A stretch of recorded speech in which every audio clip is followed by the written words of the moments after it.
আরজি করের আর্থিক দুর্নীতি একটি বিগ স্ক্যাম। মঙ্গলবার আলিপুর বিশেষ সিবিআই আদালতে মামলার শুনানির পর নির্দেশনামায় উল্লেখ বিচারকের। বিচারক নির্দেশনামায় আরও লিখেছেন, কেস ডায়েরি যত্ন সহকারে খুঁটিয়ে পড়ার পর বোঝা যাচ্ছে এই মামলা একটি বড় আর্থিক দুর্নীতির মামলা।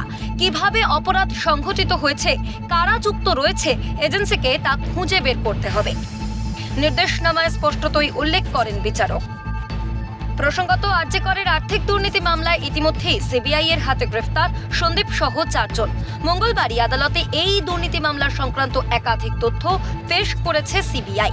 আদালতে সিবিআই এর দাবি, ইতিমধ্যেই যে 4 জন গ্রেফতার হয়েছেন শুধু তারা নয়, এই দুর্নীতিতে জড়িয়ে আছেন আরো অনেক ব্যক্তি। জড়িয়ে রয়েছেন মেডিকেল এবং নন মেডিকেল স্টাফ। সিবিআই এর আরো বিস্ফোরক দাবি, আরজি কর হাসপাতাল থেকে মেডিকেল সরঞ্জাম থেকে শুরু করে জীবনদায়ী ওষুধ পাচার করা হতো খোলা বাজারে। ইতিমধ্যেই সেই তথ্যের হদিশ পেয়েছে সিবিআই। এখন সিবিআই খুঁজছে এই চক্রের সঙ্গে কোনো প্রভাবশালী যোগ রয়েছে কিনা। এত বড় আর্থিক দুর্নীতির অর্থের উৎস কি ছিল আরজি করের আর্থিক দুর্নীতির মামলায়, সেটাই এখন সিবিআই আধিকারিকদের মাথায় ঘোরা সবচেয়ে বড় প্রশ্ন। পাশাপাশি চলতে থাকা তদন্তে সন্দীপকে কেন্দ্র করেও একাধিক বিস্ফোরক অভিযোগ নতুন করে উঠে এসেছে। এখন তাই সবটা খতিয়ে দেখার কাজ করছে সিবিআই। আগামী কয়েকদিনে কোন দিকে মোড় নেয় আরজি করের আর্থিক দুর্নীতির তদন্ত, কোনো প্রভাবশালীর নাম কি উঠে আসবে, গ্রেফতার হবেন আরও কেউ, উত্তর দেবে সময়।